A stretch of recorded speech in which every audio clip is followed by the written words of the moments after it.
Runecraft is a sacred power said to have existed since the dawn of mankind. The chosen ones born with runecraft defied the natural order with supernatural might. They reigned as leaders of all things. Under the rule of the chosen ones, the ancient people praised runecraft as a blessing bestowed by the gods. It was hailed as a miracle. However, among the countless runes in existence, there was one rune treated as a curse. This was the Azura rune. The scene shifts, and we see a boy with the Azura rune on his back running. The boy was heavily injured, and he had several arrows sticking out of him. He was running away from some people. The people asked him to stop. After seeing that he had gotten far away from them, they asked him to never show his face in their town. They called the boy a monster. The angry mob watched him as he ran into the snowfield. Even after getting away from the mob, the boy did not stop running. He didn't know where he was going, but he kept moving. He knew that he would die if he stopped moving. Since ancient times, those born with the Azura rune have always brought ruin to the world. At daybreak, the poor boy eventually collapsed out of exhaustion. He was bleeding out on the cold snow. Before he lost consciousness, he saw a blurry image of some people running towards him. The people seemed to be shocked to see someone covered in blood. Unfortunately for the boy, he couldn't move again. A man and his family moved close to him. The man asked his daughter and wife to use their runecraft to heal the boy. The poor boy lost consciousness before he could say anything. 7 years later, we are taken to a village. We see an old man and some people telling two men that there is no one with the Azura rune in their village. He reminded them that they have already looked through every shack in the village. He told them that it is time for them to get lost. The bald man and his comrade turned around. The bald man said that they are leaving. He told the old man that he is loud. After leaving the village, the two men went to report to their superior. The bald man informed him that there aren't any rune casters in the region. Their superior stretched out his hand and asked the bald man to move closer to him. When the man moved close to him, the superior shoved his hand into his body and crushed his intestines. The bald man spat out a large amount of blood. His comrade was shocked to see this. He screamed and called out to him. The superior watched as the bald man fell to the ground. He said that it is impossible for people like them, who have no runecraft or mana, to find his target. The being with the razor-sharp teeth said that he can smell it. He said that he can smell the reek of ruin. Later in the day, we see two people call out to some people known as Van and Linda. They told these two people that the two men are gone. Van and Linda came out of a tree trunk when they heard this. They were relieved to be finally able to catch their breath. The people that called out to them were the couple that saved our boy 7 years ago, and Linda is their daughter. The boy with long black hair is our protagonist. His name is Van. Van apologized to Linda's father for making the weird people come there again. The man smiled and told him that no one around there cares about that. His wife gently touched Van and Linda and told them that they are covered in dust. She asked them about why they always hide down there. Linda smiled and said that Van likes it there. Van smiled and turned to the tree. He revealed to them that this is where they saved him 7 years ago. He said that this is his favorite place in the whole village. Linda's father placed his arm around his neck and called him a precious kid.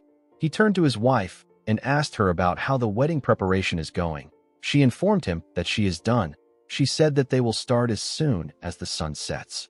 Later in the night, we see everyone gather around a large campfire in the forest. They designed the trees with lanterns. Van nervously stood in front of the fire. He wore a headband made out of leaves. He was standing in front of Linda. The girl seemed to be very happy. Her father told the two of them that they are now husband and wife. He asked them to say their vows in front of everyone. Linda told the people that she will make sure her husband is dried and happy so that he will forget how to cry. The villagers began to cheer for her. Van apologized to them for putting them in a tough spot again today. At the villages Van passed through, plagues, wars, massacres, and disasters never ended.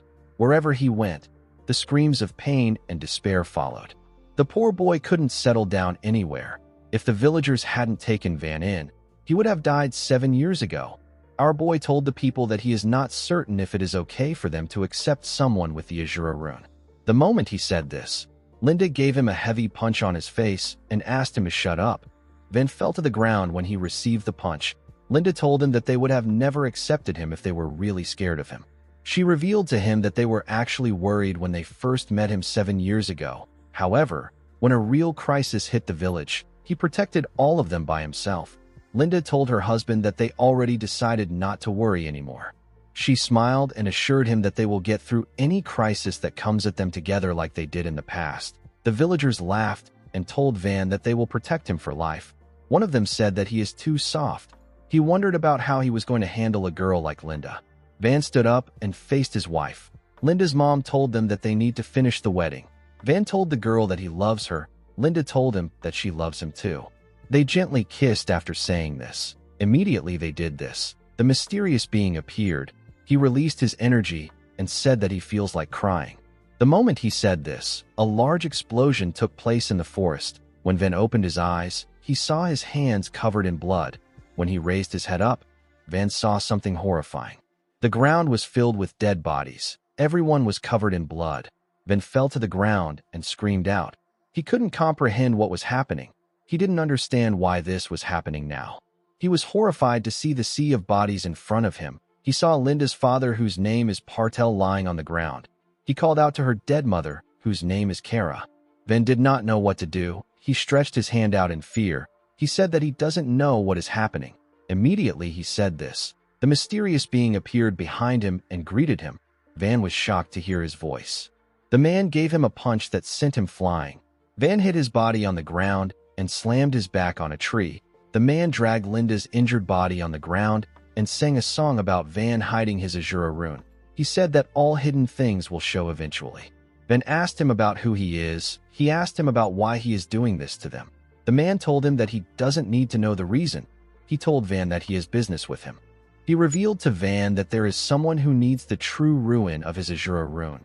He told him that he wiped out every nearby village thoroughly because survivors will be annoying to take care of. Van was shocked to hear this. The man assured him that this is nothing personal. He said that he is just doing what he was told.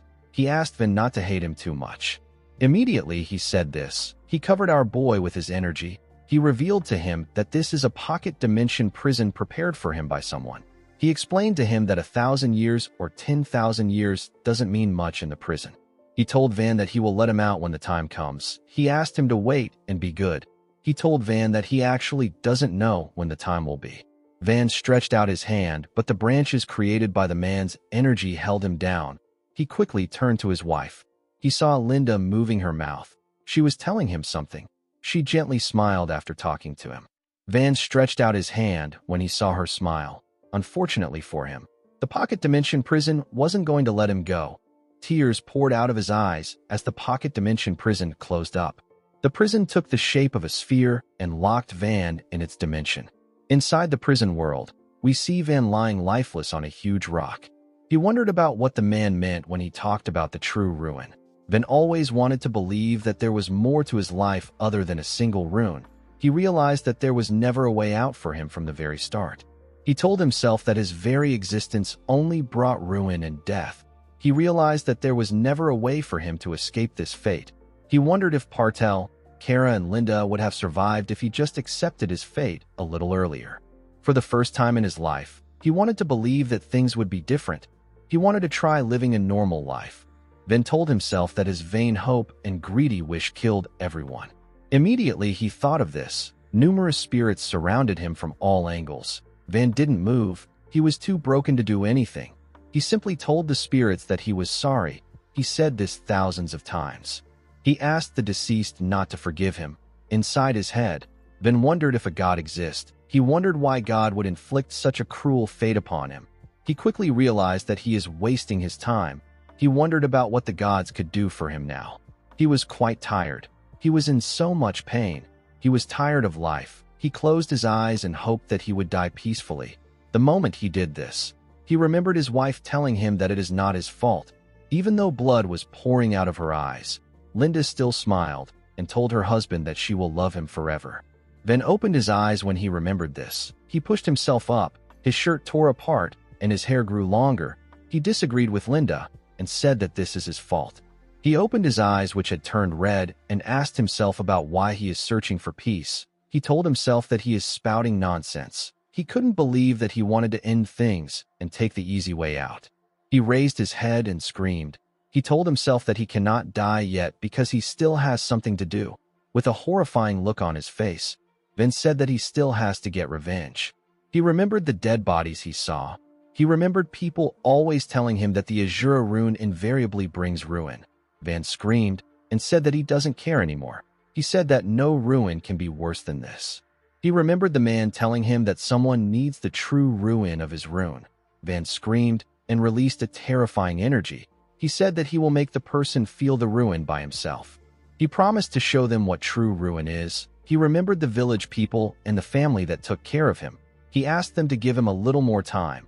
He promised to join them after he gets his revenge. In order to get his revenge, Van had to get out of this pocket dimension prison. He forced himself to stand up. The spirits in the prison materialized. They took the shape of monsters with numerous heads. They all charged at him at the same time. They told him that they are dead because of him. They asked him to die. Van released a dark energy. He promised to take his revenge even if it takes him 10,000 years. He swore with a face filled with pure hatred. The moment he did this, Van began to fight the demons. He used his hand and leg to damage and kill them. 200 years later, we see Van still fighting the monster. He was still tearing them apart after 400 years. 600 years later, we see the monsters take the shape of a huge, grotesque creature. It was a giant with thousands of heads. Van stood in front of this monster. He was still filled with pure hate. The boy who would walk the Azura path now danced in ruin. Although Van had gotten stronger, he still didn't know the true power of the Azura ruin. In the 999 year, we see Van charging at the huge, grotesque monster. The monster used its hand to slam our boy to the ground. Van stood up. He was covered in blood and filled with despair. Endless agony befell him. Yet the fire of vengeance in his heart did not go out. He charged at the monster. The monster raised its hands and smashed our boy's body on the ground. The entire dimension shook when it slammed Van to the ground. The monster raised its hand up. It was soaked in blood.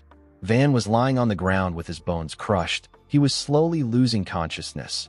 Our boy remembered asking Linda about her dream in a field.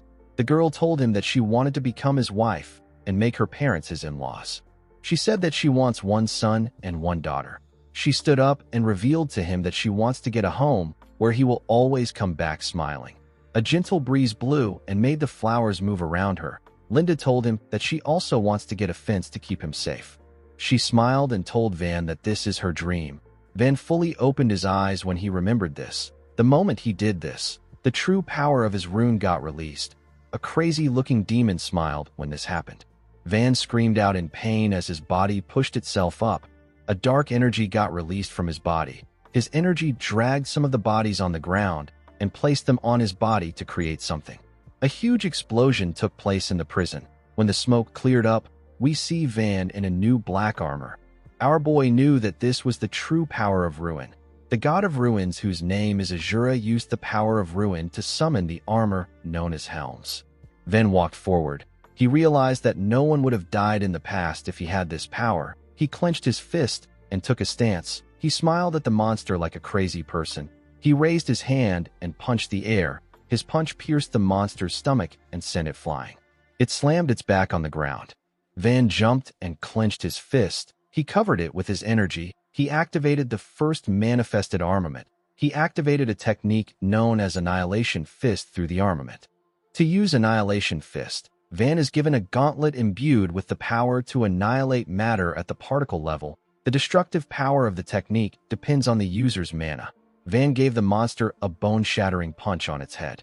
The monster grit its teeth, but it was unable to withstand Van's attack. Our boy crushed it with his fist and destroyed the ground. A large-scale explosion took place in the prison. In the outside world, we see a woman begging 3 bandits to spare her. She told them that she doesn't have any money. The bandits had already killed her husband.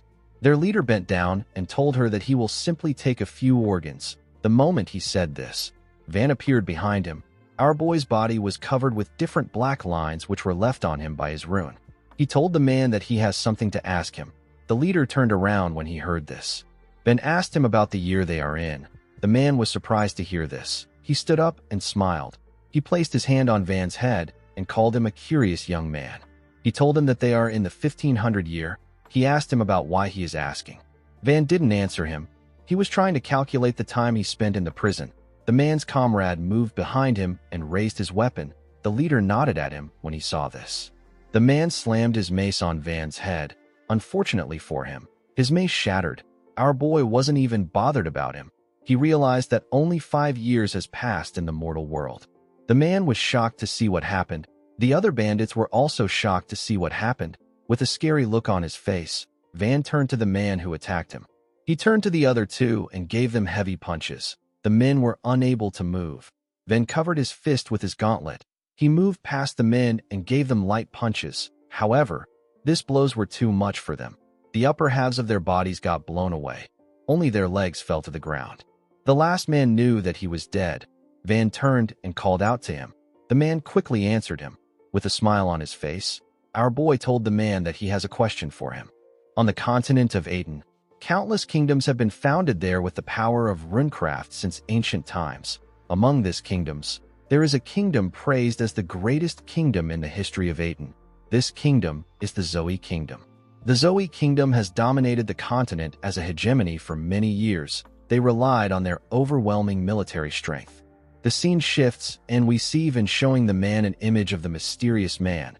The man informed him that the clothes worn by the mysterious man is only worn by sorcerers affiliated with the royal family of the Zoe Kingdom. Van asked him if he has really seen him. The man who was hanging on a tree smiled with broken teeth and assured our boy that he has seen the mysterious man. He said that he can't lie. Van asked him to share more details with him.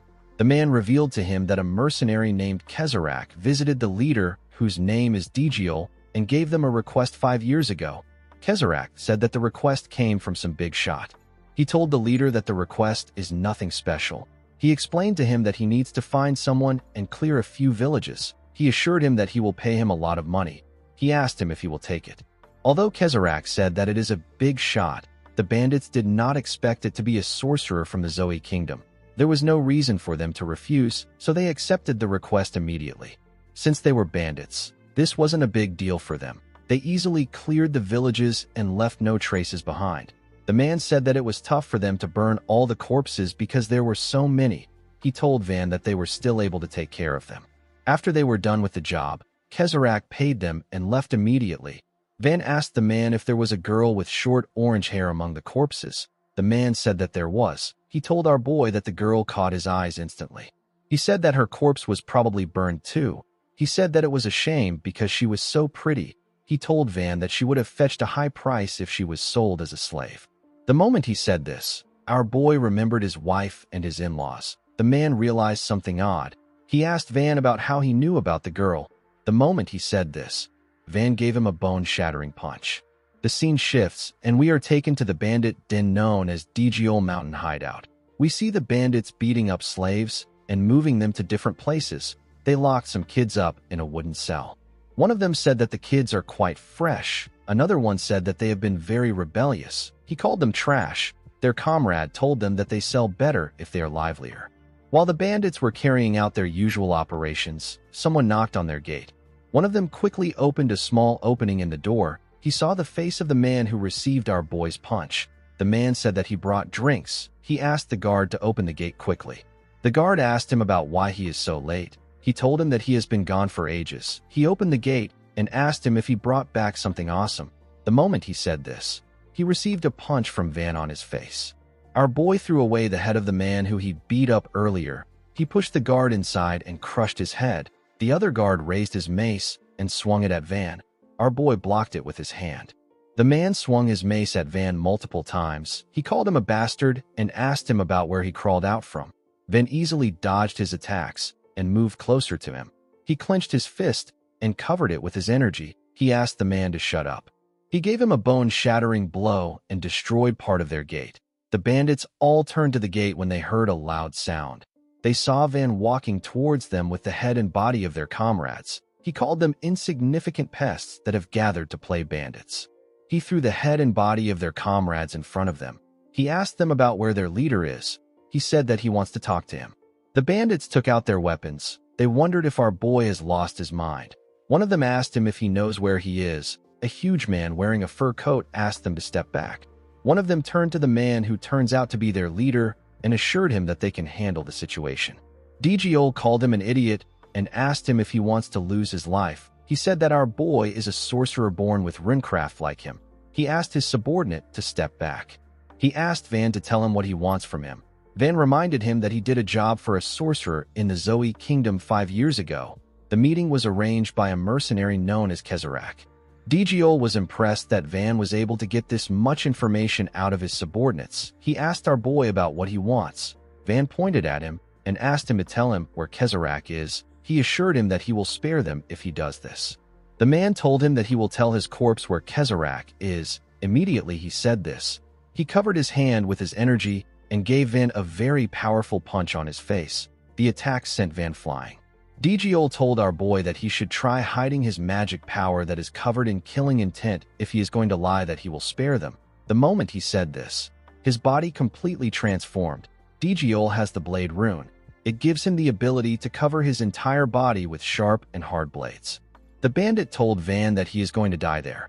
Our boy already knew that he couldn't get through to the bandits with a conversation. He stood up and glared at the man with a scary look in his eyes. Immediately he did this. Van appeared in front of Digiol in an instant. He gave him a bone-crushing punch in his chest. The man spat out a large amount of blood. Van quickly gave him another punch. He asked Digiol if he is only this strong. The man grit his teeth out of anger. He called Van a bastard. He clenched his fist and swung it at Van. He asked him to die. Our boy easily dodged his attack by moving back. Digiol called him a rat bastard. He put his arms together and began to spin at a crazy speed. He fired his blades at Van. He told him that he won't go easy on him anymore just because he is a young sorcerer. Digiol watched as his blades hit Van. He asked him about how it feels to have his body torn apart. He believed that our boy won't be able to take a single step forward. To his surprise, Van was walking towards him. He asked our boy about how he is able to move. He asked him if he doesn't know pain. Our boy slowly covered himself in his armor. He asked Digiol not to make him laugh. He completely covered himself in his armor and said that this kind of itch can't be called pain. Digiol stopped spinning when he heard this. He gathered all his blades into his right hand and created a huge hand. He asked our boy to try to take this. Van knew that this would only peel off his skin a bit.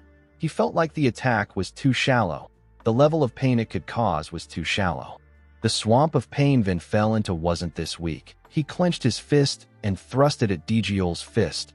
Unfortunately for Digiol, our boy's punch was just too powerful. His attack crushed his hand and destroyed his upper body. It destroyed everything behind him and tore through the forest. The impact of his attack cleared the sky. After he was done with Digiol, our boy turned around. He told the bandits that they need to pick up from where they left off. The men knew that they were dead. At sunset, we see several bodies lying on the ground. They all had a weapon sticking out of them. Van was sitting on the bodies. The last bandit alive informed him that Kezarak is in the Nordia Kingdom. Our boy asked him if he is certain. The man said that he is sure of it. He asked Van if he will spare him as promised. Van asked him if he promised to spare him. While shaking, the man told him that he did earlier. Van laughed and told the man that he was joking. The man nervously laughed. He said that he will take his leave. Van crushed his neck before he could move. With a scary look on his face, he told the man that he was joking when he said that he would spare him. He asked him about what he is laughing at. Later in the night, we see Van in new clothes. He was staring at something. He said that he would like to invade the Zoe Kingdom. He said that he will meet Kezarak even if it takes some time. He told the thing that he will confirm things by himself. He asked Linda and his in-laws to wait a little longer. He said that he created a little present to appease them. He asked them to manage the present even if they don't like his artistic sense. The thing our boy was looking at was a cross he made out of the bandits' bodies. Van took out a torch. He told his family that their revenge is just starting. The moment he said this, he threw the torch at the bodies and turned around. He decided to go to the Nordia Kingdom. The scene shifts, and we are taken to the Nordia Kingdom. We see Van beating someone in the alley of Guild Street. The person told him that Anna Dalton will know. Van told the man that he should have said this earlier. He thanked him for the information and walked past the numerous people he beat up. Our boy tore the members of the gang apart. Now he needed to find out where Anna Dalton is. He knew that he couldn't afford to waste his time because there was no guarantee that what happened yesterday won't happen again today. The scene shifts, and we are taken to the day before. We see Van releasing a large amount of energy from his body. Our boy screamed out in pain as his energy poured out of his body. Van did not expect his magic power to be running wild. Nothing happened when he was locked up yesterday. Magic power is an unknown particle that cannot be seen with the naked eye, but it exists across the universe. The people who accumulate this magic power floating in the air within their body and manifest the ability of runecraft through the accumulated magic power are known as sorcerers. In other words, a sorcerer's body is a vessel that holds magic power. If this magic power runs wild within the sorcerer's body, the sorcerer could die. Van knew that his body could explode if his magic power continues to run wild. He realized that he must seal his magic power to stop the rampage. He placed his hand on his chest and slowly dragged his magic power back into his body. He was able to successfully take it back inside him. He fell to the ground and began to breathe heavily. He did not think that he would almost die. The scene shifts, and we are taken to the present. We see Van thinking about how he now has a very small amount of magic power. He knew that he could experience worse things other than his hair burning if he continues to abuse his magic power. In order to gain full access to his magic power, our boy decided to find out why the rampage happened in the first place. He realized that he needed to manage the small amount of magic power he had. While he was thinking, someone stood in front of him. Van asked the huge man to get out of the way. He said that he needs to pass. The huge man, whose name is Charlotte Jenny, told our boy that Madame Anna Dalton is currently using this place. He asked him to go back.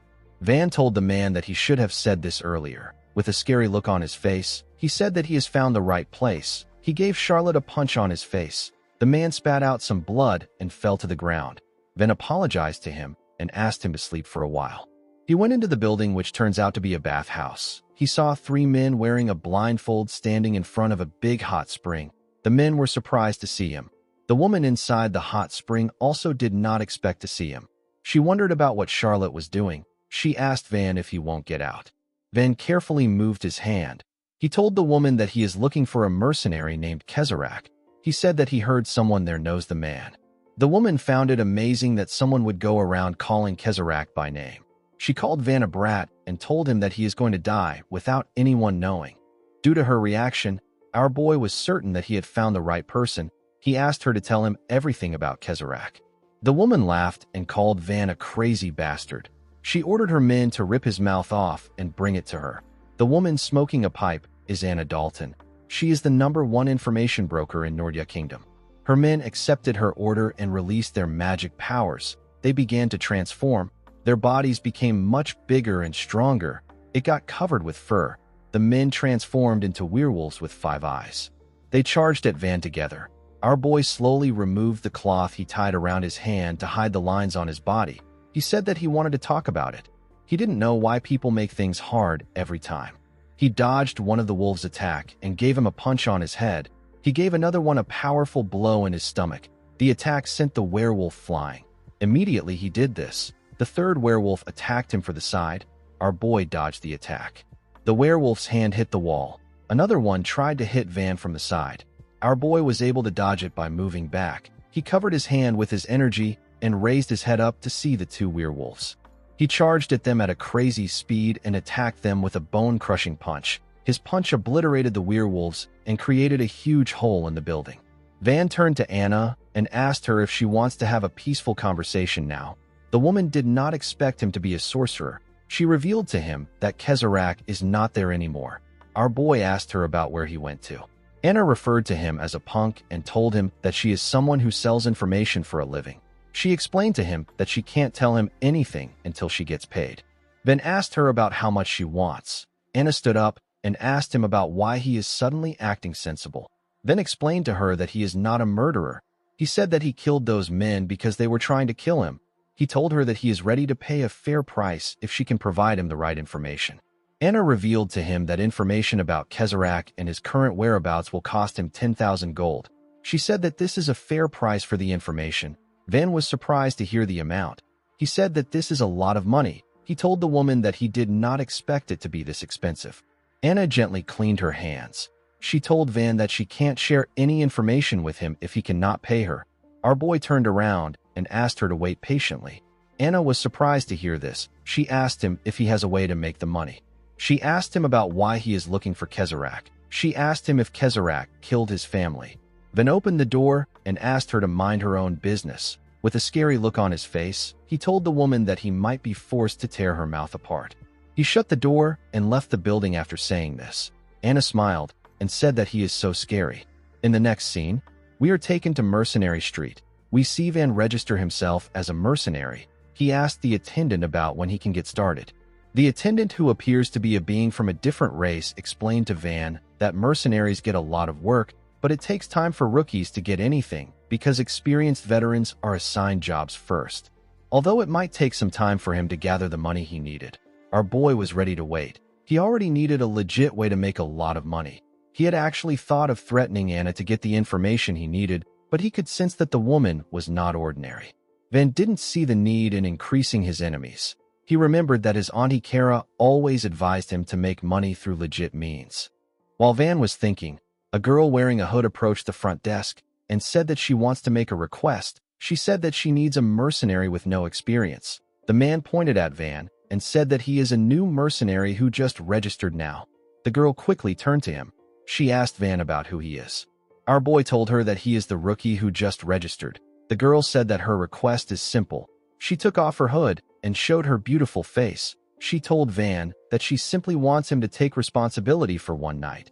This girl is Leonati. She is 18 years old. The attendant and Van were surprised to hear what she said. Our boy turned to the side and called her a crazy woman. The attendant advised her to go to a brothel if she needs such services.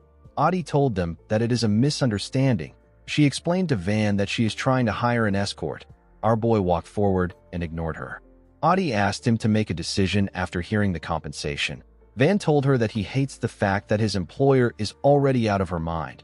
A huge fat man approached Audie and told her that he will take the job. He asked her about how much she wants to pay. Audie revealed to him that the pay is 10,000 gold. Van stopped walking when he heard this. Audie apologized to the man and told him that she can't hire a veteran with a well-known face like his. The man assured her that he is better than a rookie. Audie declined his offer. The man grabbed her hands and told her that he is better than Van. The woman asked him to let her go. The man was annoyed to hear this. He called her a frustrating young woman and told her that she should be thankful he is offering to take the job. Van moved close to him and referred to him as trash. He asked him to take his hands off the woman. The man was surprised to hear this.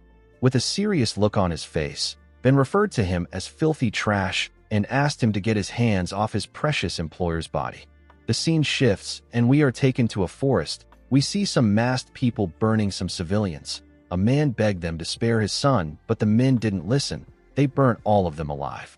After they were done, they moved close to their leader. One of them informed him that it is just a peasant house. He said that the peasants don't have anything valuable. He told his boss that they will still be able to make some money if they sell the organs of the peasants. The man from a different race asked his subordinate to do as he wishes. He asked him about the job they took yesterday. He asked him if they will be snatching a daughter of the Leon household. The man told him that he is correct. The leader asked him to pick the 3 best men and keep them on standby. With a smile on his creepy face, the leader asked the man to hang the young boy he tortured. The boy was bleeding from every part of his body, and he had wires sticking out of him. The subordinate said that he will have the men on standby immediately. The leader asked him not to do it again. He activated his rune and used it to raise the man. While struggling to gain control of his body, the man asked his leader, whose name is Merkel, if he did something wrong. Merkel told him that he did nothing wrong. He said that the boy he played with is not enough to satisfy him. He smiled with his razor-sharp teeth and told the man that it will be perfect if he dissects him and hangs him next to the boy. The man screamed out in pain. The scene shifts and we see Van eating some steak. Audie was sitting in front of him. She seemed to be worried. She slammed her hand on the table. Van did not know why she did this. He asked her if the food does not suit her taste. Audie was shocked to hear this. She asked him about how he can swallow food like that. She asked him to stop using a person as a chair. Our boy was using the fat man that he beat up earlier as a chair. He asked Audie if she doesn't want to try using the man as a chair too. The woman said that she doesn't. She asked Van to let him go. She remembered how Van easily beat up the man. Our boy kicked him several times and asked him not to splash his bodily fluid on his precious employer. Audie had to be the one to hold him back.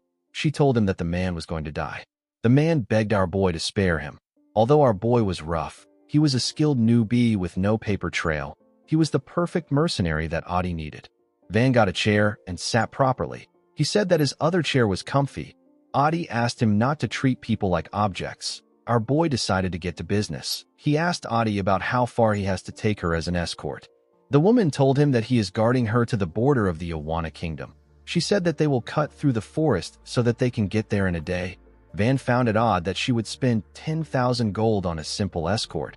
He told the woman that he has a bad feeling that this ties to something dangerous. He glared at her and said that this might involve some powerful house or a fugitive. He asked her to share her identity with him. Audie revealed to him that she is the daughter of a somewhat wealthy man. She said that her father dotes on her a lot. Van wasn't convinced. He moved his face close to hers to see if she was lying. Audie told him that she can hire someone else if he is really suspicious. Our boy quickly moved away from her. He told her that he can never be suspicious of his precious employer. Audie was shocked to see how his attitude changed. Van asked her about when she would like to leave. Audie said that it will be good to leave early. Van told her that they can go now. Audie was surprised to hear this. Our boy said that he doesn't want to waste his client's valuable time. Audie did not expect to hear this. In the next scene, we are taken to the Gassiolso Mountains. We see our boy and Audie walking through the forest. The woman mentioned that they are halfway through the forest. Audie was relieved to see that everything was going well. She wondered if she even needed to hire a mercenary. The moment she thought of this, Van asked her to stop. Audie was surprised to hear this. She asked him if something is wrong. Van asked her to be quiet. He could feel magic power in the area. Magic power is also known as mana. Our boy closed his eyes and focused on his senses. He could feel the energy of 3 people sprinting towards them. He quickly realized that they were 4. He could sense Merkel's presence. He was certain that the man was dangerous. Merkel sensed Van's presence. He raised his hand and told our boy that peeking is bad. He fired an attack at him. Van quickly opened his eyes. He grabbed Audie and jumped back. Merkel ordered his men to capture the Leon family's daughter. Audie asked Van about what happened. Our boy explained to her that it was simply a warning shot. He said that the real one is coming. The moment he said this, he turned to the side. He saw Merkel's men coming towards them. 2 men attacked Van with their blades. Our boy blocked the attacks with his hands. The 3rd man quickly moved close to Audie. He wanted to grab her. Van sensed his presence. He pushed the other 2 back and gave the man a heavy kick in his chest. The kick crushed his body. The man fell to the ground and lost consciousness. The other 2 assassins quickly swung their blades at Van. Our boy dodged it and grabbed Audie. He moved back with her. After creating some distance between them, Van turned to the men. He removed the cloth on his hands and asked Audie not to move under any circumstances. He released his energy when he said this. Audie became nervous. She accepted his order. Van asked the men if they are bandits. One of them asked Van to leave Audie and back away quietly. He promised to let him go if he does this. Our boy smiled and told the man that he will leave if he pays him 10,000 gold. The man called him a fool. The man and his comrade charged at Van. The men swung their blades at him at a crazy speed. Van blocked their attacks and kept up with their speed. He was still able to attack them. The men made their attacks faster, but our boy was still able to keep up. He blocked their attacks without getting a cut on his body. Van carefully moved back after testing the men.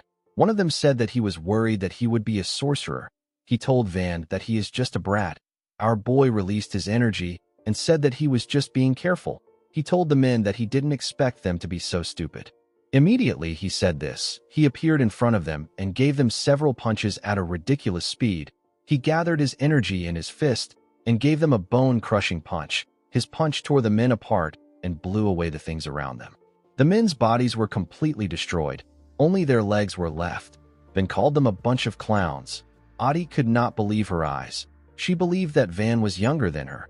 She wondered about how he was this powerful. She knew that her father would be shocked and thrilled if he saw this. The moment she thought of this, someone said that sorcerers often gauge each other's mana because the amount of mana a sorcerer has often matches his skill level.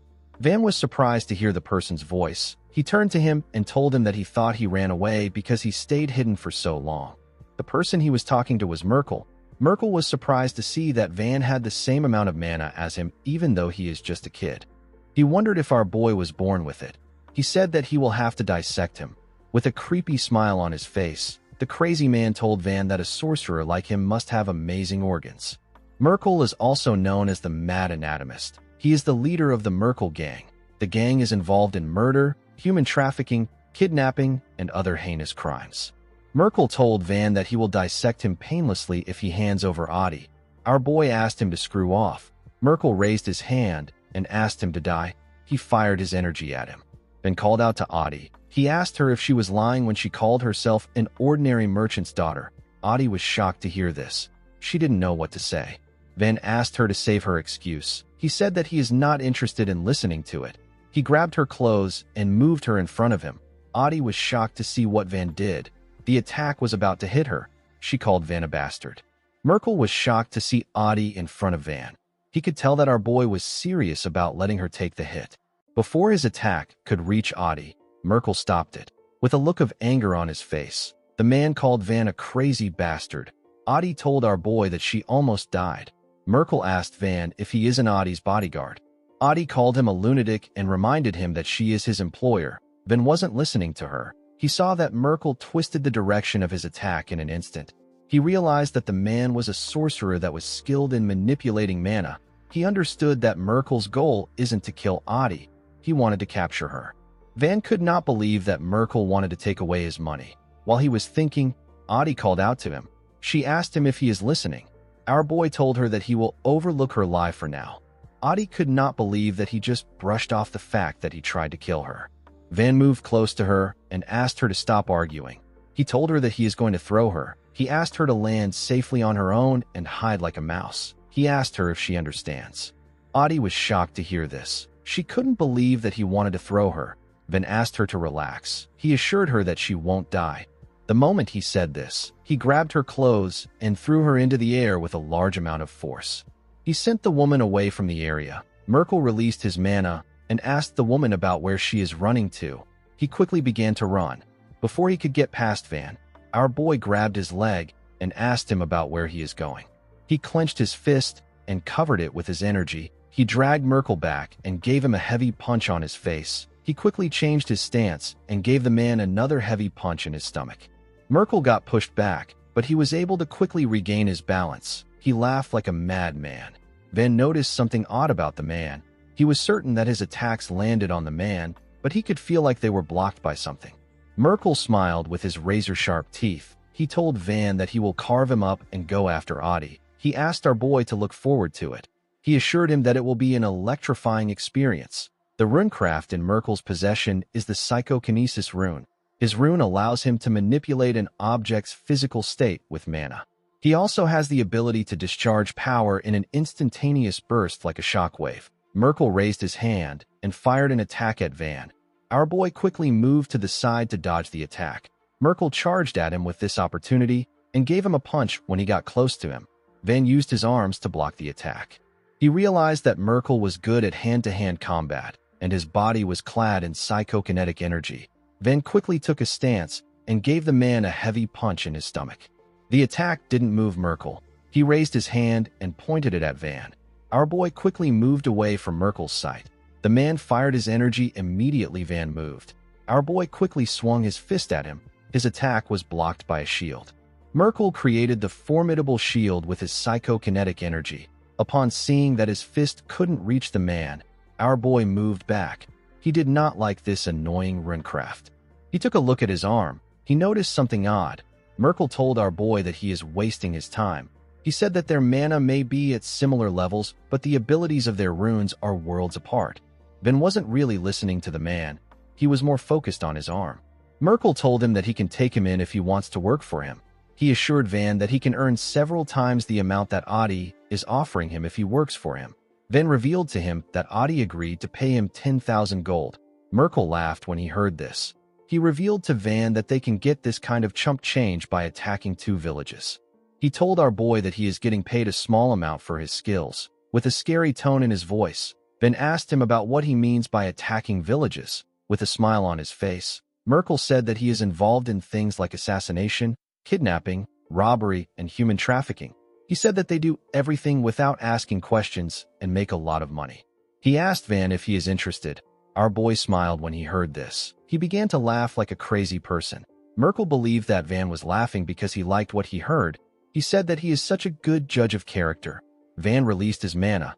He told Merkel that he is laughing at himself for actually talking to him. The man was surprised to hear this. Van took a stance. He couldn't believe that he was actually having a conversation with a worthless vermin. With a scary look on his face, he told Merkel that he has decided to tear his limbs apart until he is unrecognizable. Merkel was annoyed to hear this. He called Van an insolent bastard. He couldn't believe that Van was acting like this when he offered him an opportunity. Before he could do anything, our boy appeared in front of him. He began to punch his shield. Merkel asked him about what he is doing. He reminded him that he said that he can't break his shield. Van didn't listen to the man. He made his punches faster. He began to slowly push Merkel back. His attacks gradually became stronger. His punches began to crack the shield. He was able to completely shatter it. Merkel was shocked to see this. Van gave him a punch on his arm. His attack blew away Merkel's entire arm. The man screamed out in pain. Van didn't give him the chance to rest. He gave him another heavy punch on his chest. His attack sent the man flying. He crashed on the ground. Merkel called Van an insolent bastard. He told him that he is no longer interested in his organs. He pushed himself up and told Van that he will pay the price for rejecting his mercy. Immediately he said this. He released his mana. He concentrated his mana into a triangle-shaped attack. He asked Van to be reduced to dust. He smiled and fired an attack known as Psychokinetic Blood Strike at our boy. The powerful energy got fired at Van at a crazy speed. It destroyed the things around them. Merkel was shocked to see that Van was still standing. He was certain that they had similar mana levels. He couldn't believe that Van stopped his psychokinesis with one hand. Our boy found it funny that Merkel thought that they had similar mana levels. He released his mana and called Merkel an idiotic bastard. Merkel instantly felt Van's horrifying mana. He couldn't comprehend what was happening. He couldn't believe that Van possessed such a ridiculous amount of mana. Van appeared in front of him in an instant. He asked him to fall to hell. He activated the Annihilation Fist and gave Merkel several punches before he could even react. He gave the man a bone-crushing punch and used it to tear a hole in his chest. Immediately he did this. Our boy picked up his cloth from the ground and wrapped it around his arms. He simply walked forward. The moment he did this, the ground and everything around Merkel got destroyed. A huge explosion took place in the area. Our boy didn't even bother to look back. He decided to fetch his employer. Runecraft can be used in different ways. It can grant users the power to arm their entire body with blades. Some people can transcend space and time, and others can even tear through land and cut mountains with their power. Runecrafts are supernatural forces that defy the divine order of the universe and surpass the laws of physics.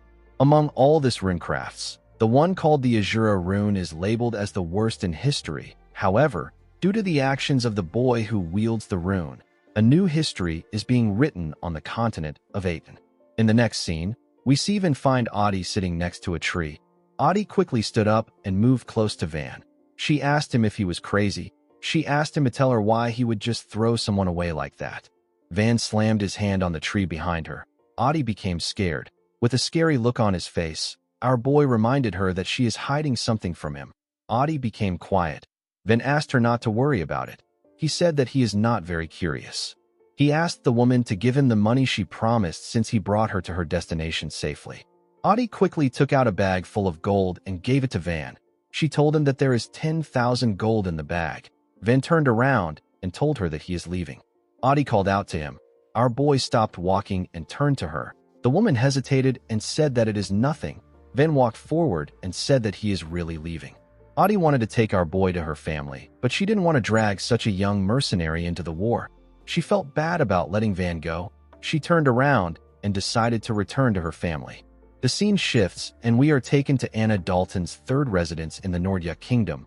We see Van throw the cash on the ground in front of Anna. The woman was impressed. She believed that Van had someone backing him. Our boy asked her to give him the information he requested for. Anna told him that she will only take half of his money. Van did not expect to hear this. Anna revealed to him that she failed to track down Kezerak. She said that the man is incredibly thorough. She told Van that she will tell him about Kezerak and anyone who might know where he is. Our boy asked her to tell him quickly. Anna asked him if he has ever heard of a mercenary group called Tease. Van said that he hasn't. Tease is a mercenary group that is involved in various crimes like murder, kidnapping, human trafficking, assassination, infiltration, and more. The leader of Tease is Kezerak. The mercenary group started to become famous around 5 years ago. Now their influence is so great that they can dominate a small frontier nation. Anna explained to Van that it is currently hard for her to find the main base of T's, and it has become difficult to get Kezerak's whereabouts. She told Van that she is not the kind of woman who would easily give up. She revealed to him that she has found the location and whereabouts of one of the T's executives. She took out a poster of the executive and showed it to Van. She told him that he will immediately recognize the man thanks to the long scar on his face. This man is a brutal assassin born with the concealing rune. He has never failed to take out his targets.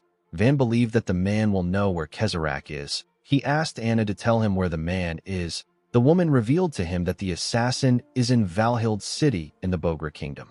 The scene shifts, and we are taken to Valhild City. We are taken to Merkel's group base. We see several dead bodies on the ground outside. Inside the base, we see more bodies on the ground. A man chased after some men with a weapon. The man easily cut down the men. One of Merkel's subordinates turned around when he saw the man who was killing his comrades. He asked the killer about why he is attacking them. The executive with the long scar on his face told the man that he is just doing what he was told.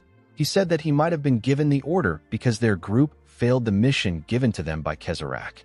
The man told him that no one mentioned that the woman was protected by such a monstrous bastard. He told the executive that they lost their chief because of him. The executive apologized to him.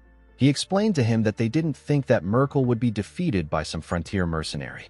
The man couldn't believe that the assassin killed almost all of them because of a single failure. The assassin asked the man to think of it as punishment. He told him that they are both low-level killers. The man laughed when he heard this. He asked the assassin to screw off. Immediately he said this. He ordered the rest of his men to attack the assassin. The men quickly jumped out of hiding and charged at the assassin. The man told the assassin that he will be the one to die there. He raised his hand and activated his rune. The man uses the touch rune. It allows him to create a huge hand made of mana that can be freely manipulated. The moment the man activated his rune, he used the huge hand to hold the assassin down. He let his comrades get close to the assassin before they could swing their blades at him. The assassin apologized to them for what he was about to do.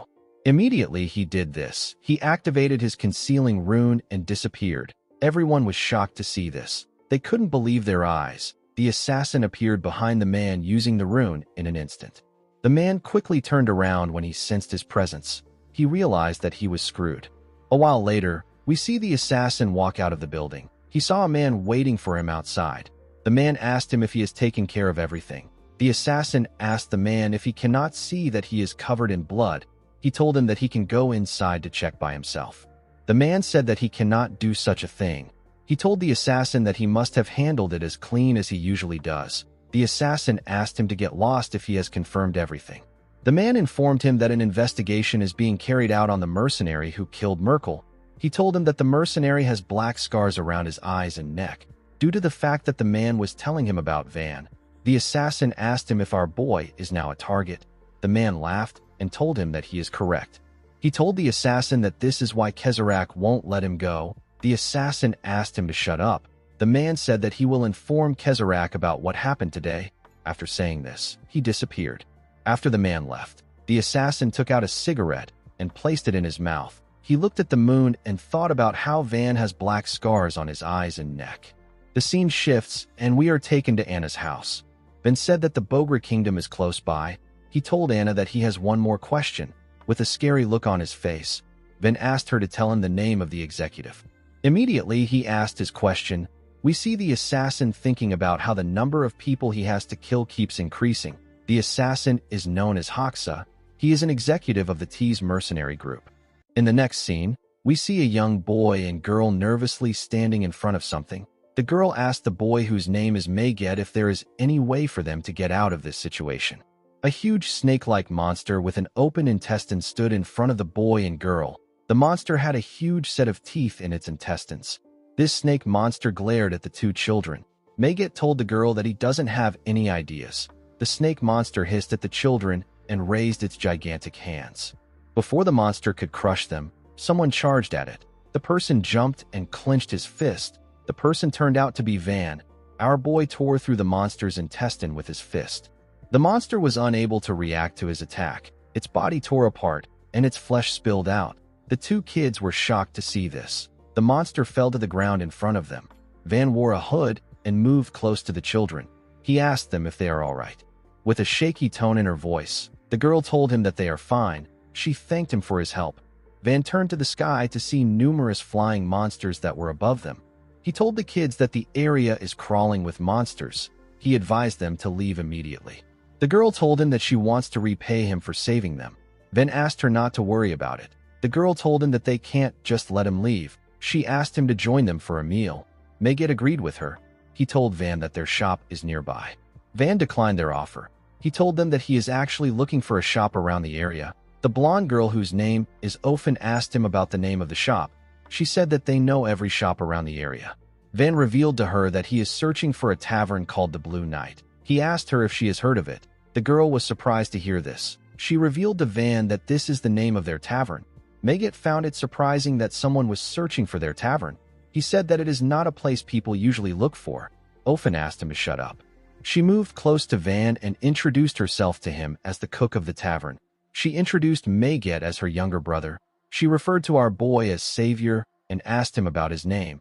Van told the girl that his name is Ban. Ofen asked him to follow them. In the next scene, we see Van and the kids arrive at the Blue Knight Tavern, which is on the outskirts of the Bogra Kingdom. Ofen waved to a boy she saw outside. The boy asked her about why they were gone for so long. He told her that they have already finished preparing all the ingredients. Two little girls moved close to Ofen and hugged her. Ofen apologized to the boy and informed him that they ran into a monster on their way back. The boy was shocked to hear this. He grabbed her shoulder and asked her if they are all right. Ofen assured him that they are fine. She told him that a kind person saved them. The boy asked her about what she means. Ofen turned to Van. She asked the boy to greet him. She introduced Van to the boy, whose name is Hosea. She revealed to him that our boy was on his way to their shop. Hosea was surprised to hear this. He asked her about why Van wants to come to the Blue Knight. Ofen asked him to shut up. Our boy went into the well-maintained tavern with the kids. Ofen asked him to seat anywhere he likes. Van asked her if the place is run by kids. The girl turned to him and told him that they actually live there. Van curiously asked her about what she means. Ofen revealed to him that they are not a real family. She said that they came from different kingdoms. She said that the little girls, whose names are Lily and Ein, lost their parents in the war. Hosea's village got destroyed by monsters, and Megat's family were killed by mercenaries. These children should have been dead a long time ago, but they were saved by a man. The man was the one who brought them there and took care of them. Ofen said that the man is the owner of this tavern and their first savior. She wondered about where he was. Hosea said that the owner is probably sleeping because he got back from work late yesterday. Ofen said that she will wake him up. She asked Van to make himself at home. As she walked towards the stairs, she wondered why their savior was sleeping when they have a visitor. She went into the man's room and called out to him. She asked him about how long he plans on sleeping. The man gently moved and asked her to give him a little more time. Ofen asked him to get up in order for him to calm Megat down. She revealed to him that they almost got killed by a monster they ran into on their way back. She said that Megat is probably shaken up. The man quickly jumped out of the bed. He asked her if she is all right. Ofen told him that she is fine. She said that a kind person saved them. The man turned out to be Hoxa. He was surprised to hear about some kind person. Ofen revealed to him that the person was on his way to their shop. Hoxa realized that it would be rude for him to just stay in his room. He decided to greet Van. Ofen told him that this is a good idea. He went downstairs with the girl. Ofen pointed at Van when they got downstairs. Hoxa walked up to our boy and told him that he heard about how he saved the kids. He thanked Van for his help. Van told him that he was simply passing by. He said that things took an interesting turn of events. Hoxa did not understand what he meant. Van carefully directed his killing intent at the man and told him that he looks very much like the person he is looking for. The assassin was shocked to feel our boy's mana. He sat down and said that this is impossible. He told Van that he is just the owner of an unpopular tavern in the middle of nowhere. Our boy revealed to him that an informant told him that the owner of the tavern is an amazing cook. Hoxa understood what he meant. He said that he did not expect to get a referral. Van told him that he would like to see his skills by himself. Hoxa told him that the children tend to get rowdy when he is in the kitchen. He said that they will disturb his rest. Van suggested that they meet early in the morning tomorrow if he is worried about the children. Hoxa said that the children will be fast asleep around that time. He accepted Van's offer. Van told him that he will sleep early tonight. The man told him that he made a wise decision. He moved close to Ofen and asked her to show Van to a spare room. Ofen smiled and told the man that she has never seen him warm up to someone so quickly. She asked him if he is all right. Hoxa forced himself to smile and turned to the girl. He told her that he and Van are the same. He said that they both understand each other. Later in the night, we see Ofen showing Van his room. She asked him to let her know if he needs anything. After saying this, the girl turned around before she could leave, then called out to her. He asked her not to thank him. He told her that he didn't save her on purpose. Ofen found this funny. She said that Hoxa also said the same thing when he saved her. She asked Van to rest well. She left the room after saying this. Our boy felt bad when he heard this. Later in the midnight, we see Hoxa at Van's doorstep. He was carrying his blade. He stepped into Van's room and found him sleeping on the bed. He quickly thrust his blade at our boy. Before his blade could reach him, Van opened his eyes and grabbed it with his hand. Hoxa was surprised to see this. Van quickly gave him a punch. Hoxa used his blade to block the punch, but he got pushed back. Van got up and told Hoxa that he has been waiting for him. The scene shifts, and we are taken to the past. We see Hoxa talking to someone with a device. The person's face appeared like a hologram. He informed the man that a sorcerer with black scars on his eyes and neck is in his tavern. He said that the sorcerer suspected of killing Merkel is in his tavern right now. The man said that this will save him a lot of trouble. He asked Hoxa to summon him with the formation right now. Hoxa said that Van might sense something and try to run away. He told his comrade that he will make sure Van can't escape before he summons him. The man told him that he will be waiting for him. The scene shifts, and we are taken to the present. We see Van telling Hoxa that he has a disgusting behavior. He found it disgusting that the man would take in children and secretly kill people behind the scenes. Hoxa apologized to Van for not being able to be a better adult to him. Our boy asked him to save his excuses, with a scary look on his face. Van asked Hoxa to tell him where Kezarak is. The assassin was shocked to hear this. He realized that Van came there already knowing everything about Tease. He told him that he can't tell him where his boss is. Our boy told him that he understands. He raised his leg up and took a stance. He told Hoxa that he wants to see if he can still say this after he cuts off his limbs. The assassin released his mana and told Van that he will pretend as if he never saw him if he turns back now. Our boy reminded him that he just tried to kill him earlier. Hoxa said that he understands. He took out a paper containing several words. He used his mana to activate the formation on the paper. The moment he did this, our boy got dragged into the formation. He found himself in a different place. He was in a cave that had no entrance. The only open space there was the ceiling. Van carefully looked around the tall cave. He realized that the cave was created with a formation. He remembered hearing about formations from Partel. A formation is a runecraft power inscribed into letters or images. When mana is poured into a formation, the stored power can be unleashed. Formations are usually cast by using paper as a medium, but they can also be set up using certain places or objects. Our boy wondered about where Hoxa went. He wondered if he ran away. Immediately he thought of this. Hoxa swung a blade at his head. Van was able to dodge the blade, but he got a cut on his cheek. He sensed mana in the blade that he dodged. He quickly moved back to dodge multiple slashes. He created some distance between himself and the blade. He charged at the location. He sensed Hoxa's presence and thrust his fist at it. His hand destroyed the wall, but he wasn't able to reach the assassin. Our boy noticed that the man's presence has vanished again. The moment he thought of this, the assassin appeared next to him and advised him not to turn his back on his opponent. Van was shocked to hear his voice. Hoxa thrust his blade at Van. Our boy was able to dodge it by bending his head. He quickly jumped back in order to create some distance between himself and the assassin. He realized that he can't see Hoxa with his naked eyes, and he can't sense his presence. He couldn't even hear a sound in the cave. He knew that this was Hoxa's runecraft. The assassin stood at the top of the ceiling. He put another blade on his other arm and put them together. The assassin uses a concealing rune. It allows him to erase his presence completely. Hoxa activated his rune and charged at Van from above. Our boy was able to dodge it by running fast. Although it was hard for him to dodge attacks in this narrow cave, it was even harder for him to locate the man. The moment he thought of this, he jumped in order to dodge Hoxa's blade. He quickly moved back. He clenched his fist and moved forward at a crazy speed. He was moving close to the invisible assassin. Hoxa was shocked to see Van coming at him.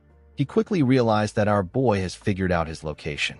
Before he could move, Van grabbed his neck and raised him up. He told him that hiding his body won't help him because he can still see his mana. One of his eyes turned black when he said this.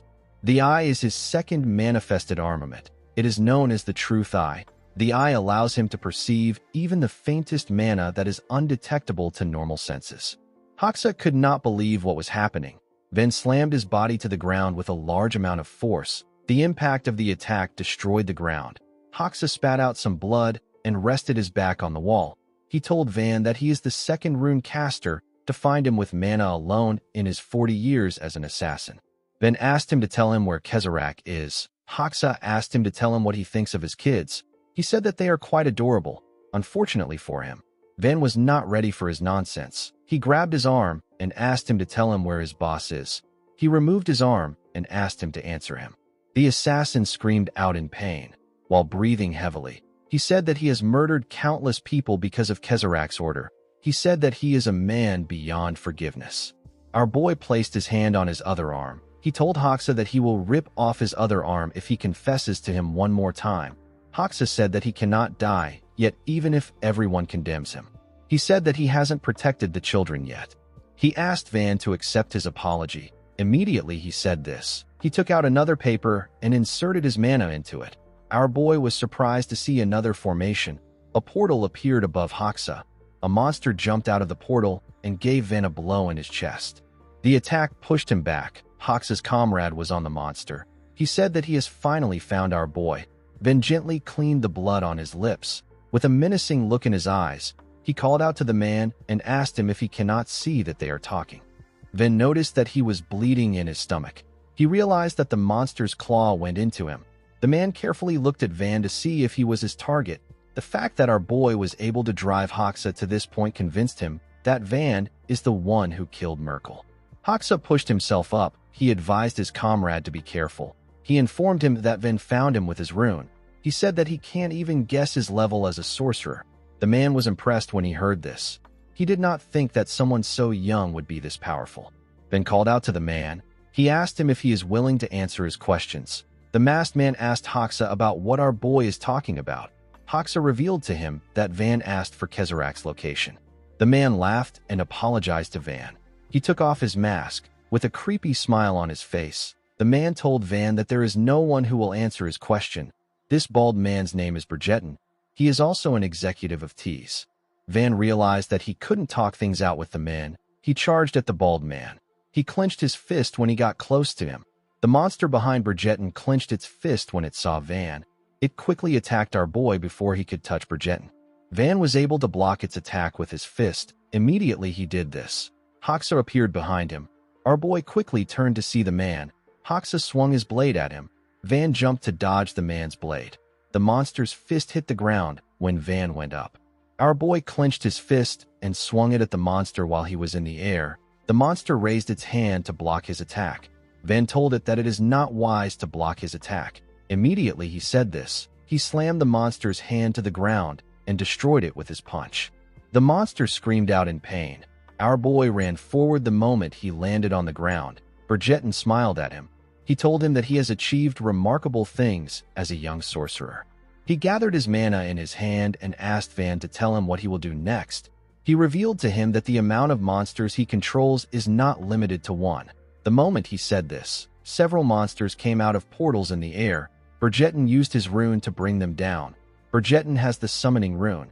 It allows the user to summon a subspace connected to another dimension. This makes it possible for him to store and retrieve anything he needs. Our boy saw the monsters coming towards him. He believed that it didn't matter because he could destroy them all with his attacks. Before he could do anything, Hoxa attacked him. He told Van that he let his guard down. He landed 2 cuts on Van's knees. This made Van lose his balance. The huge monsters fell upon our boy and pressed him down. Van was unable to move. The monsters held him down with their bodies. Bridgeton moved close to him. He was amazed to see that Van was all right. He told him that one of these monsters is enough to crush a normal sorcerer. He couldn't believe that Van was not injured. He asked him about the type of rune he uses. He asked him if it is body enhancement. Van told him that he is the only one allowed to ask questions. He advised the man to give him the answer he wants. Bridgerton smiled when he heard this. He told him that he likes his fiery personality. He offered to make Van an assassin of T's assassination squad. With a creepy smile on his face, he raised his hand and activated his rune. He told Van that he has to first make him his slave.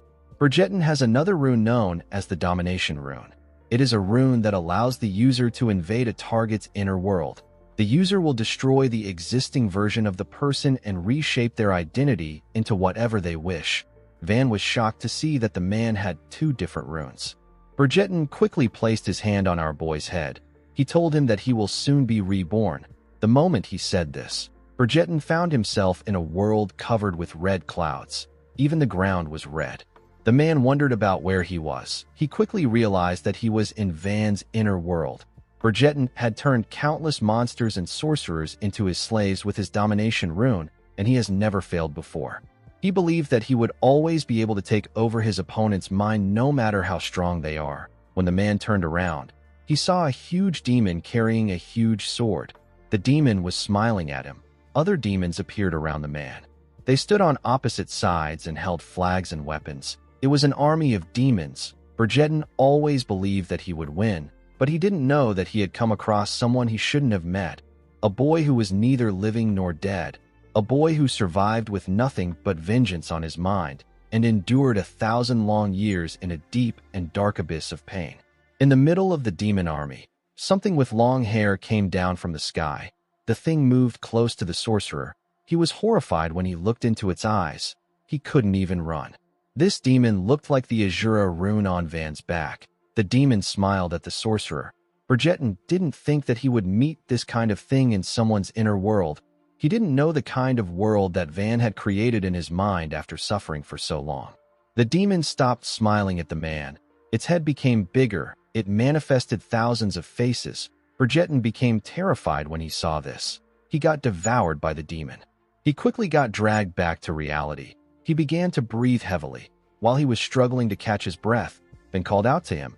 He released his mana and told him that it is quite rude for him to peek into someone else's mind. Bridgerton was shocked to hear this. He called our boy a monster. Van dragged his hand out and gave the man a punch on his chest. Bridgerton screamed out as blood gushed out of his hand. Hoxa couldn't believe what was happening. He couldn't believe that Bridgerton's brainwashing failed. Van raised the monsters on him up and said that one sorcerer locks people in a strange cage while the other one peeks into others' secrets. He told the men that they are quite unpleasant. He threw the monsters up and gave them a life-crushing punch. He destroyed every single one of them with this earth-shattering punch. His attack destroyed the cave and threw the sorcerers out of the dimension. They were sent back to reality. They landed outside the shop. Hoxa and Bridgerton got slammed to the ground. Van was thrilled to see that the formation was broken.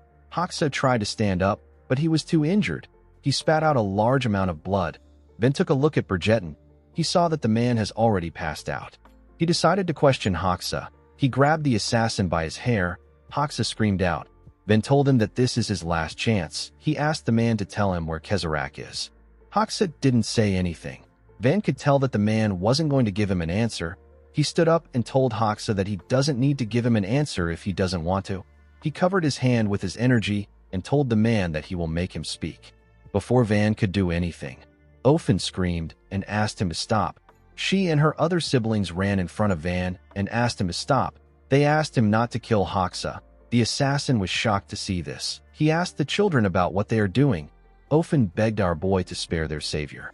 Van explained to her that he doesn't plan on killing Hoxa yet, but he might die during the interrogation.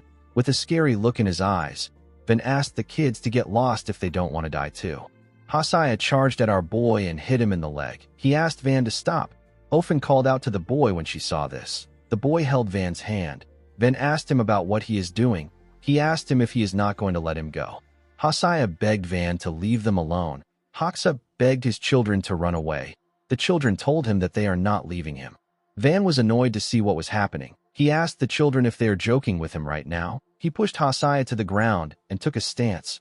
Ophin called out to her brother when she saw this. With a scary look in his eyes, Van told the boy that he will kill him first if he is prepared to die. Hosea quickly raised his hands up. Before Van could do anything, Bridgerton raised his hand up and released some energy, then quickly turned to him. The sorcerer activated his summoning rune and used it to open a portal that released a monster's claw-like tentacles. Van quickly put his hands together to protect himself. He didn't think that Bridgerton would still be alive. To his surprise, the tentacles avoided him. Van did not expect this. He instantly realized that Bridgerton wasn't aiming for him. He was aiming for Hoxa and the children. The monster used its claw-like tentacles to stab Hoxa and his kids. Van quickly charged at Bridgerton. The sorcerer smiled at our boy. He knew that he wouldn't reach him. He used his summoning rune to place himself in his own world before Van could reach him. Our boy was only able to feel his mana. Inside Bridgerton's dimension, we see him resting on a huge floating rock. Since he has killed Hoxa and the kids, the man was certain that there was no way Van would gain information about Kezerak. He took a look at his arm and said that he went through a lot because of Van. He couldn't believe that there was a sorcerer who had such a terrifying inner world. He knew that he had to report this to Kezerak immediately. The moment he thought of this, someone tore space open and stepped into his dimension. Bridgerton instantly knew who it was when he felt his energy. His body got covered with sweat as he turned around. Van placed his hand on the man's head. With a nervous look on his face, Bridgerton asked Van about how he got into his dimension. Our boy revealed to him that there was a tiny passageway in space leading to his dimension. He explained to Bridgerton that he injected his mana into the space and forcefully tore through it before it could close. Van told the sorcerer that he should have properly locked his door. He said that he is sick of dimensions. Bridgerton knew that he was screwed. Van asked him not to worry. He told him that he doesn't intend to kill him yet. He told Bridgerton that he has to answer his questions since he has killed Hoxa. He assured him that he will take him out in a month's time. Immediately he said this, Van's head transformed into a horrifying creature with several heads. He asked Bridgerton to stay there for a bit. This ability is the third armament. It is known as Gluttony's Pocket. It allows the user to devour living creatures that possess mana. The only limitation is that it can't devour creatures who possess more mana than the caster. The heads morphed into a gigantic head. The head used its tongue to grab Bridgerton. The man screamed and said that he doesn't want to go back into Van's world. He begged our boy to forgive him. Unfortunately for him, he got swallowed. After he swallowed the sorcerer, our boy's head slowly returned to normal. He stepped out of Bridgerton's dimension. He noticed that Gluttony's Pocket consumes a lot of mana. He realized that it was quite risky for him to use it. He fell on his knees and tried to catch his breath. He looked around and saw the bodies of the kids lying on the ground. He wondered if everyone was dead. Since he had secured a hostage who would provide necessary information, Van decided to leave the place and recover his mana. The moment he turned around, Hoxa asked him to wait. He told him that Ofen can still be saved. With a tear in his eye, the man begged Van to save the girl. Our boy turned to him when he heard this. In the next scene, we see a man standing over Hoxa's body. The man said that a fierce fight took place in this place. His comrade picked up Bridgerton's arm and told him that Bridgerton lost his arm. The man couldn't believe that someone killed 2 executives of Tease. He said that the attacker is insane. He asked his comrade, whose name is Mongo, if he can find the culprit. Mongo said that he can. He said that he can still smell something even though it is faint. He said that our boy was there until yesterday. The man wearing an eye patch summoned some men known as Raven. The men came out of his shadow. The man ordered them to report the situation to Kezerak. He said that he will track their culprit with Mongo. The men accepted his order. The man turned to Hoxa and wondered if this is the end he wanted so badly. He said that it is an empty and meaningless end. The scene shifts and we are taken to the mountains. We see Ofen open her eyes and scream. When she raised her head, Van asked her if she is finally awake. The girl asked him about where they are. She quickly turned to him and asked him about Hoxa and the kids. Van revealed to her that everyone else died. The girl was shocked to hear this. Blood gushed out of her eyes. She screamed and said that this can't be true. She told Van that he saw the wrong thing. She slowly pushed herself up and said that she has to go save everyone. She said that they can't die yet. Van asked her to shut up. He revealed to her that he buried the children's bodies himself. The girl fell back down and screamed. She said that this can't happen. She asked our boy about why he saved only her. She told him that he should have just let her die with everyone. She asked him to tell her why he saved her. Van asked her not to delude herself. He revealed to her that he only saved her because he needed her. Immediately he said this. Van remembered the conversation he had with Hoxa before he died. He asked the man to tell him why he should save the girl. He said that Ofen won't last on her own even if he saves her. She will either be torn apart by monsters or killed by bandits. While struggling to catch his breath, Hoxa informed Van that Ofen knows about Kezarak and Tease. He told him that the girl can provide him information. Van was surprised to hear this. Hoxa begged Van to simply take Ofen to a random village. He said that the girl is strong and lucky enough to survive. He was certain that she would be able to live on her own. Van asked the man about what he should do if Ofen doesn't know anything. Hoxa asked him to do whatever he likes. He told him that he can kill her if he wants. Our boy realized that the man wasn't lying. He agreed to help the girl. Hoxa begged Van to save her. After doing this, he died. While Ofen was crying on the ground, Van grabbed her neck and raised her up. He apologized to her and told her that he can no longer wait. He asked her to tell him about Kezarak. The girl seemed quite lifeless. She hadn't processed her grief well. Nevertheless, she still spoke. She told our boy that Kezarak is probably in the Varkan kingdom. She revealed to him that the man said that he was heading out to carry out a commission for the king of Varkan the last time he came to see Hoxa. Van asked her to describe Kezarak to him. The girl revealed to him that his appearance changes every time he came to see Hoxa. She said that this is probably due to the rune he wields. Van asked her if she knows anything about Kezarak's rune. Ofen said that Hoxa once told her that Kezarak is a sorcerer born with a rare set of 3 runes that are counted among the continent's rarest. Van did not expect the man to possess 3 runes. He knew that Kezarak was going to be hard to deal with. He let go of the girl and told her that they have no time to waste. He said that they will talk on their way. Ofen asked him about where they are going. Van revealed to her that he made a deal with Hoxa to take her to a safe village. He told her that this is also his way of repaying her for the information. Ofen was shocked to hear about the deal Hoxa made on her behalf. Van turned to her and asked her to get up. He told her that they are leaving immediately. The girl quickly got up. She stepped out of the cave with Van. She used her hand to block her eyes from the sunlight.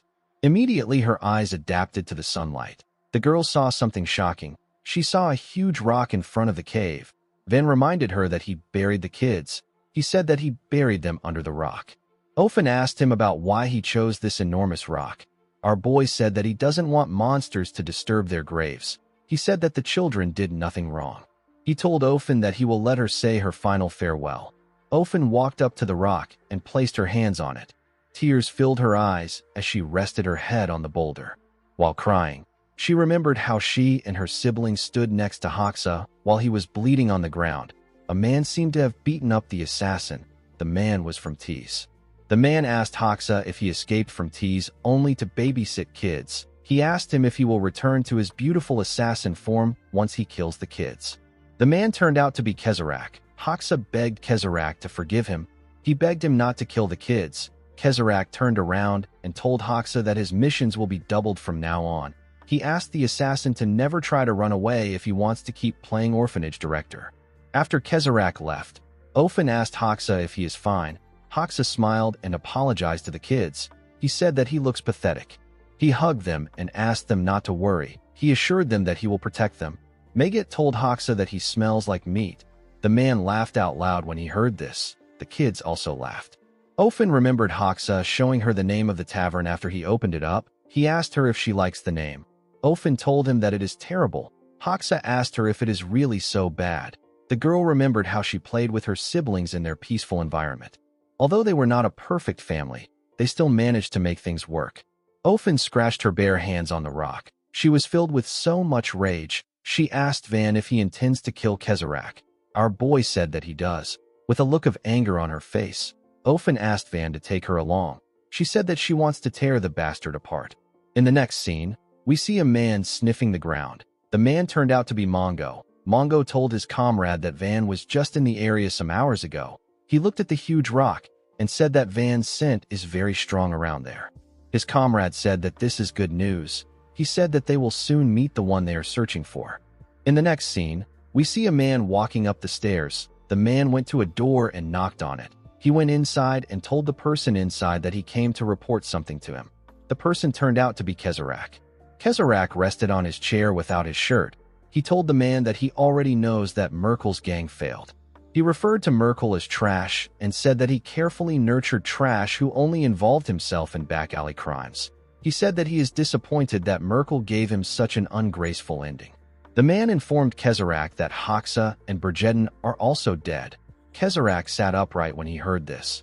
His subordinate informed him that they don't know who is responsible. He said that Mongo and his brother are both pursuing the trail.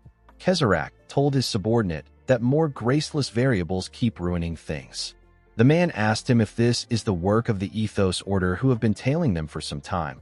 Kezerak said that it is possible, but the situation feels different. He said that this feels like it is something else. He told him that a foreign third party is intervening.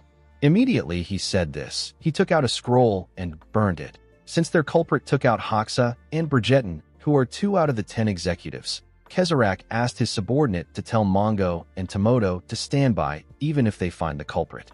The scroll he burnt turned into a portal. Kezerak told the man that this is a critical moment.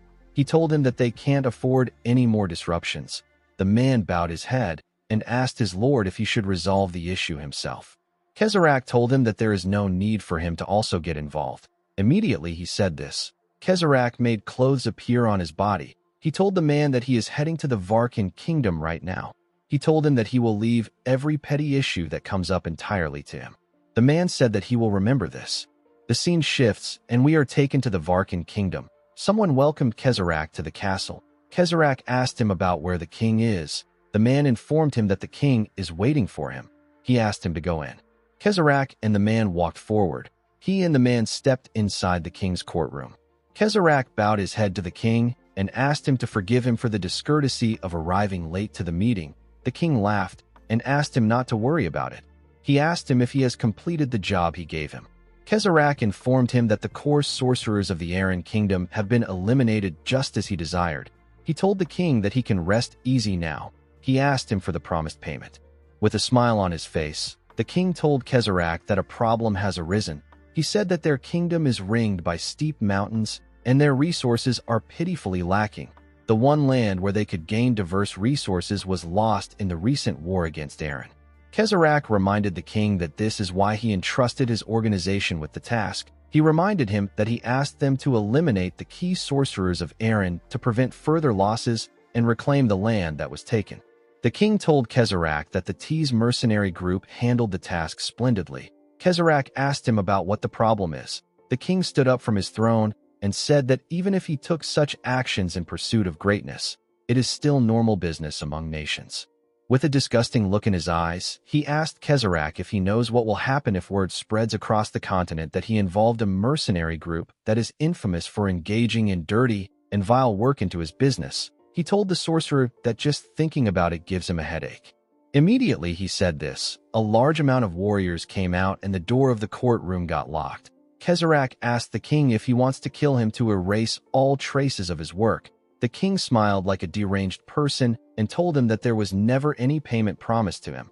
He said that he spent a lot of money to make his courtroom match that of the Zoe kingdom. Instead of panicking, Kezerak laughed. He laughed like a crazy person. The king asked him if he is going mad before his death. Kezerak released a small amount of energy. He told the king that he is not shocked to see that someone as graceless as him doesn't have anything in his treasury. He said that he was far too complacent. The king advised Kezerak not to struggle. He told him that his resistance will be futile. He explained to him that he has other people beyond the 30 finest sorcerers of Varkan that are gathered there. He revealed to him that he has soldiers stationed in every part of the castle. The king laughed like a crazy person and told Kezerak that he is actually paying him. He explained to him that the money he used to hire the sorcerers there is enough to cover his fee. Kezerak told the king that it is too late. He told him that he brought back the memory he hates the most. Immediately he said this. The man that entered the castle with Kezerak placed his hand on his back. He told Kezerak that the transfer of artificial mana is complete. Kezerak released his energy and said that royalty in small kingdoms and mighty empires are no different in the way they behave.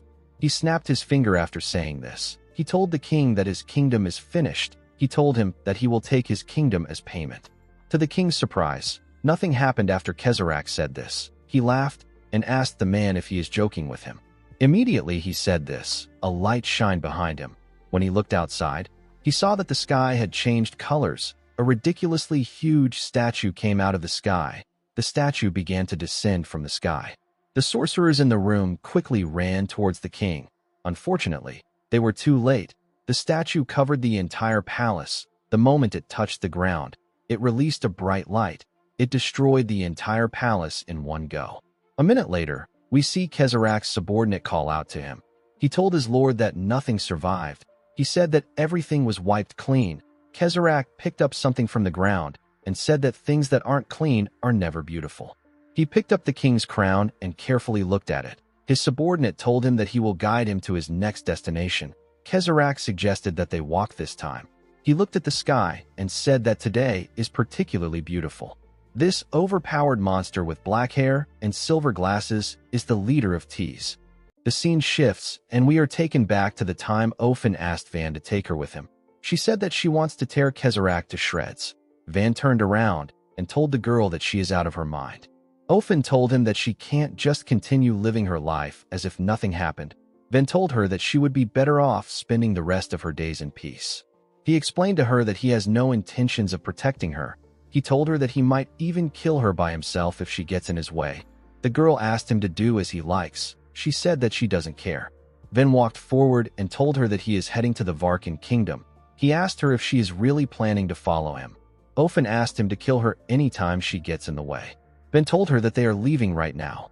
Later in the night, we see Tomoto and his brother looking at Van and Ophin from a distance. Tomoto was happy to see that they had finally caught up to Van. Mongo reminded his brother that Kezerak ordered them to wait quietly. Tomoto smiled and told him that this is their chance. He said that they can capture Van and offer him to Kezerak. He told Mongo that this is their chance to repay Kezerak for taking them in. He asked him if he likes this idea. Mongo told his elder brother that he will do as he says. Tomoto was happy to hear this. He released his energy and said that they will keep tailing Van until they find a clear chance to kill him. Mongo told his brother that he understands. As they walked through the forest, Van noticed something odd. He asked Ophin to tell him the amount of times they have walked past a certain huge tree. The girl said that this is their third time. Van said that they must be lost. Ophin wondered if they are in a certain forest. She told herself that this is impossible. Van asked her if something is wrong. Ophin revealed to him that Hoxa told her a story about a certain forest when she was little.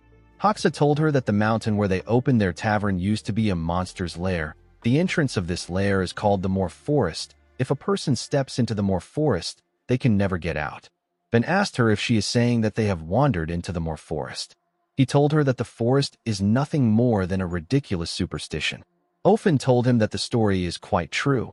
She said that there are countless monsters living in the Moor Forest. Immediately she said this. The tree next to him opened its multiple eyes and turned to him. Van was surprised to see the monster. Ophin quickly covered her mouth to stop herself from screaming. The tree monster smiled and raised its hand. Before it could crush Ophin, Van grabbed her and jumped out of the way. The monster's fist crushed the ground. Van threw Ophin aside when he landed on the ground. He clenched his fist and appeared in front of the monster in an instant. He swung his fist at it. The monster tried to block his attack with its branches, but it couldn't withstand Van's strength. Our boy obliterated it with a single punch. After taking care of the monster, Van called out to Ophin. He advised her to hide well if she wants to live. He raised his head up to look at the large amount of tree monsters that came to life. He couldn't believe that he thought Ophin was just telling him a folktale. The monsters screamed and charged at him. Later in the morning, we see Van take out the last monster with a single punch. After he was done with the monsters, he asked Ophin to come out of hiding. The girl stood up when she heard this. She looked at the countless bodies on the ground and asked Van if he is all right. Van said that he is fine, but he was acting strange. He noticed that his mana was draining much faster than usual. It was like the forest was sucking away his mana. Van's vision quickly became blurry. He realized that he was hallucinating. Van wondered about the kind of forest he is in. Immediately he thought of this. Someone landed behind him. Van quickly turned around. He saw Tomoto behind him. The man smiled and told Van that it is already too late. He covered his hand with his mana and charged at Van. He tried to hit our boy in his chest. Van was able to dodge Tomoto's attack. He was shocked to see the man. He didn't know what was happening.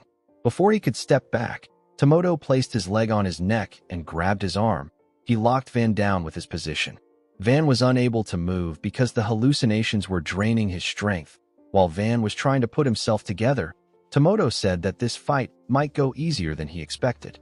Tomoto is the executive of Tease who is responsible for battlefield operations. He smiled and told Van that a sorcerer shouldn't waste their mana so carelessly. He said that mana is quite precious. Van was shocked to hear this. He called the man a cocky bastard. He raised his other hand and used to give him a heavy punch in his chest. His attack destroyed the ground. To Van's surprise, the man smiled at him and said that this is an unexpected result. He told Van that he is quite pathetic compared to the monsters he has faced. Tomoto didn't get a single injury. Only the ground got destroyed. Van was shocked to see this. He didn't understand how the man was still fine. Tomoto told him that he is far too weak. He freed Van from his grip. Immediately he did this, his brother appeared next to Van. He gave our boy a bone-crushing punch that sent him flying. Van crashed into the ground. Tomoto stood up and asked Mongo about what he did with Ofen. Mongo informed him that he knocked the girl out and tossed her aside. Tomoto told him that he did well. He said that they will have some fun with Ofen later. Van pushed his body up and looked around. He realized that he didn't have enough mana to do anything. Tomoto revealed to him that they were ordered to not act rashly. They were only supposed to stay hidden and follow his trail. He told Van that this is something that only weak and cowardly dogs do.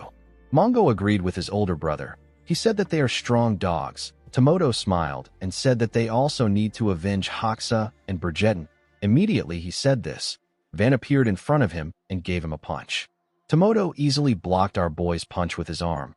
Van was shocked to see that the man was able to withstand his punch again. Mongo quickly gave Van a punch in his stomach with his huge hand. Our boy coughed out when he received the punch. Mongo tightened his fist and sent Van flying with his punch. Our boy slammed his back on a tree and got knocked out. Before he could even regain his consciousness, Mongo appeared in front of him.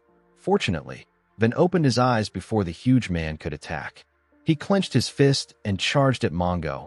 Before his punch could land on Mongo, Tomoto appeared out of nowhere and used his leg to block the attack. Van was shocked to see this. Long ago, there was a tribe that spread fear on the continent. The people of this tribe were known as the perfectly armored ones. The tribe is known as the Cataphractoi tribe. The members of this tribe possessed two distinctive runes. From ancestor to present, every member of the tribe possessed only two runes. These runes are the armor rune and the fist blade rune. The sorcerer who possesses the armor rune blocks every enemy attack, while the sorcerer of the fist blade rune severs the enemy's lifeline in an instant. The Cataphractoi tribe possess a shield that can stop anything and a spear that can pierce through anything. This is how they were able to earn the reputation of being the perfectly armored ones. The moment he blocked Van's attack, Tomoto moved out of the way and allowed his brother to give Van another bone-crushing punch. The attack sent him flying. Tomoto completely activated his rune and covered himself in a knight armor. He asked his brother to stop joking around. He told Van that he came fully prepared because he heard he killed Hoxa and Brigitte. He said that he is disappointed.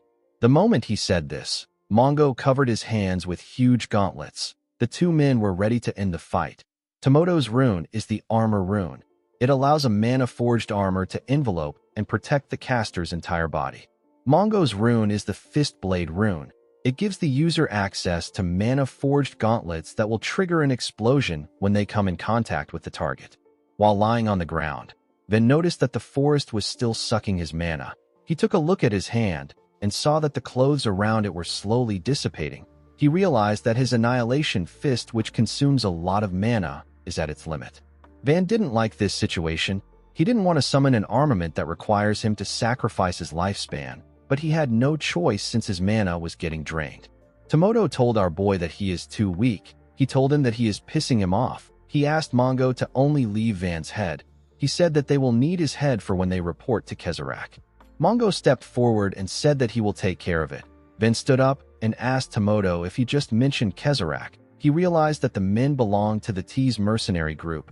He said that this is good. He released some energy and told them that he is only going to question them once because he is tired. He asked the men to tell him where Kezarek is. He assured them that he will spare them if they answer willingly. Tomoto was annoyed to see that Van dared to mention his master's name. He said that a weakling shouldn't speak of his master's name so easily. He charged at Van out of anger. Van released more energy and stretched out his hand. He told Tomoto that the people in his organization don't understand reason. Tomoto didn't understand what Van was doing. Before he could reach our boy, a scary monster with multiple heads appeared next to him. The monster opened its mouth and let out 2 terrifying daggers. Van grabbed the daggers and told Tomoto that he threw away their last chance. He took a stance and asked the man not to blame him for what is about to happen. These daggers are the 3rd manifested armaments. They are known as the Death Spirit daggers. Tomoto stopped moving when he saw the daggers. He felt an ominous aura coming from the daggers. He carefully looked at Van. He knew that our boy was about to attack. Immediately he thought of this. Van charged at him. He swung his daggers at Tomoto's leg. The daggers cut through the armor and landed a cut on the man's leg. Tomoto was shocked to see what happened. He couldn't believe that his mana armor got pierced. His brother appeared behind him and swung his fist at Van. Our boy easily dodged his attack by jumping back. Before moving back, he landed a cut on Mongo's arm. Mongo informed his older brother that he got hurt. Tomoto recalled that our boy was dying a moment ago. He found it odd that he was now energetic. He didn't understand the kind of rune Van was using. He apologized to our boy for underestimating him. He told him that he was mistaken about him. He released more mana and charged at Van with his brother. He told our boy that nothing has changed.